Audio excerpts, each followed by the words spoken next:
when it comes to a lot of events, I feel like sometimes people do take commentators for granted. Like, they will invite them out to an event, and there are times where, like, I myself, I mean, I'll be 100% straight up. I've been to a lot of events since 2010 up until now where I will end up either going negative or even breaking even, going to going to said tournament. And at the end of the day, even though it was like a fun experience, whatever, like the TO could benefit way more, or even the streamer. First off, they'll get tons of VODs where if the commentator does a great job, this will end up making their stream explode, their YouTube explode, etc. They'll get tons of views, you know, because they monetize all this content, right? And as far as the TO is concerned, once the commentator does a really good job, this ends up making a lot of people, well, there'll be word of mouth where people will realize, I missed out on coming out to this tournament. I have to go next year because, you know, this caster did such an amazing job of making me feel as if this is the event for me to attend, right? They really brought a lot of value to the matches.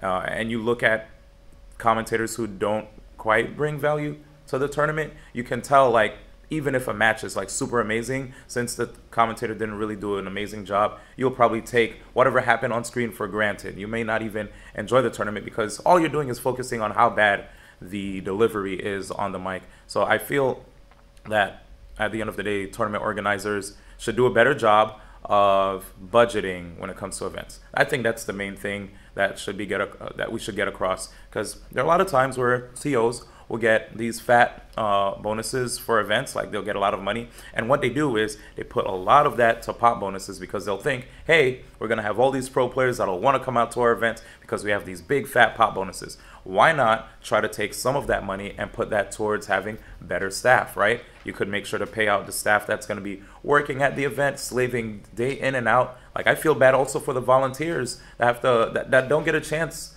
to even play friendlies. They're sitting there just calling out, you know, names in and out, and DQing people if they're not there on time. You kind of have to make them feel like the time that they put into the event is worth. And as far as like commentators are concerned as well, just like sitting there the entire time, making sure that we prepare in advance for the event, having like all of our history in check, all of our matchup knowledge in check, making sure that, you know, we just are responsible even with our voices, so that when it's go time, you know, show time, excuse me, that we do a great job. I don't know.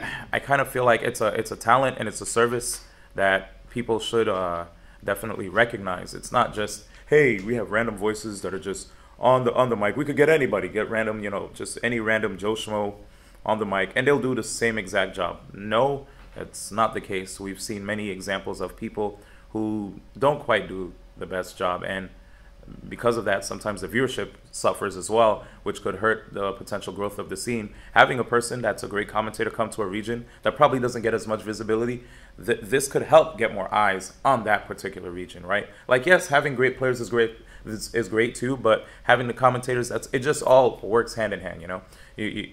Making sure that the TOs run a great event, the commentators do what they need to do on the mic, bringing value to the matches, and also the players just, you know, playing their heart out, having good, clean Melee, Smash 4, whatever other game that you like.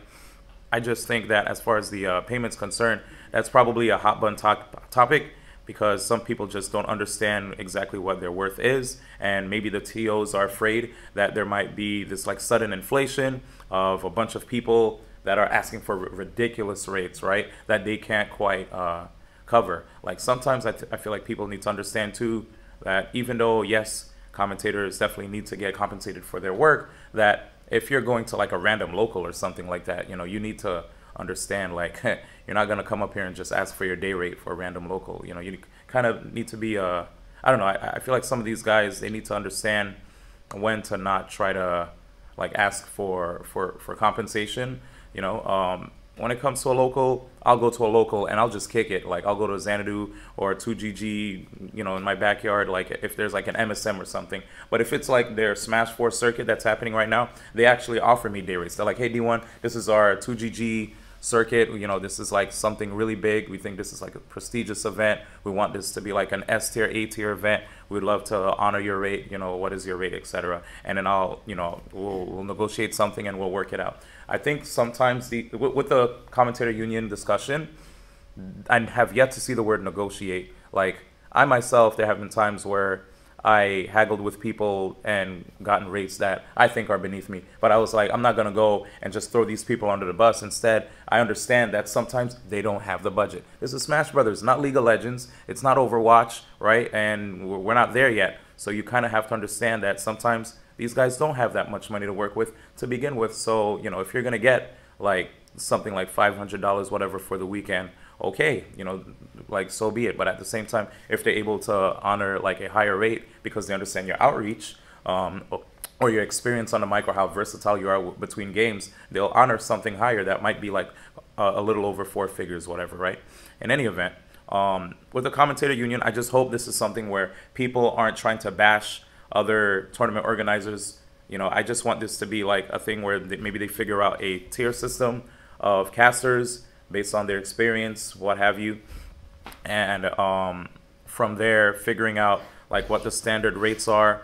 And if somehow like the tournament organizer can't like actually like honor the rates, if they don't want to go to the event, then maybe that's better for the ecosystem, because then people will understand like, hey, if they do not go to the event, then they will just be stuck with those regular commentators. So maybe they could budget better, because I do know that a lot of times these guys will have a lot of money and they put it towards a whole bunch of crazy things, like maybe an amazing looking stage, or flying out like maybe some special celebrity that is only going to just have, they're probably going to have them in a shot randomly during the stream, like, oh, we have like this special celebrity here, but what else does he do for his stream? Like, is he actually like tweeting out the broadcast? Like, there are a lot of times I'll see some of these special celebrities that are at an event, and not all the time, I don't see them all the time tweeting out the broadcast.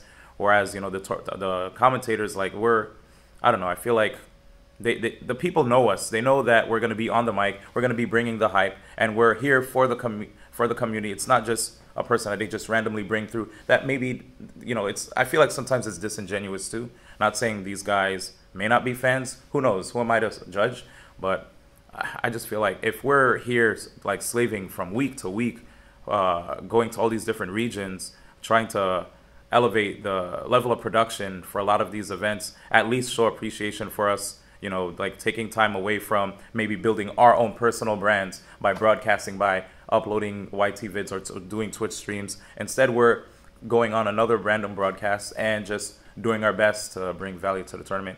Yeah, I think one thing that's really important is when it comes to like people that are considered S or A tier commentators, to know their worth as well. Because if you undercut yourself, that means you're making it worse for people who are considered B, C, and, you know, and below. So that's why I make sure, like, if people ask for my rate, that it is a rate that is like decently high, so that it gives other people an opportunity to make something as well. Like, okay, you can't afford me, well, at least you could probably, you know, work with this guy who will still get something good, you know, at the end of the day, instead of me going, oh yeah, I'll work for like I don't know, like $100 for the weekend, and then the other commentator is probably going to get like, what, pennies? I don't know, because of the fact that I undercut myself, right? So I should understand my worth, and then after that, like, the ecosystem is just better overall. At the end of the day, I just think TOs should just budget better, show more appreciation for commentators, instead of like, I don't know, I feel like a lot of people are being aggressive. They're throwing commentators under the bus, and I don't know, there's nothing worse than feeling like people are taking what you do for granted, you know. So yeah, the main thing is I just hope they budget better.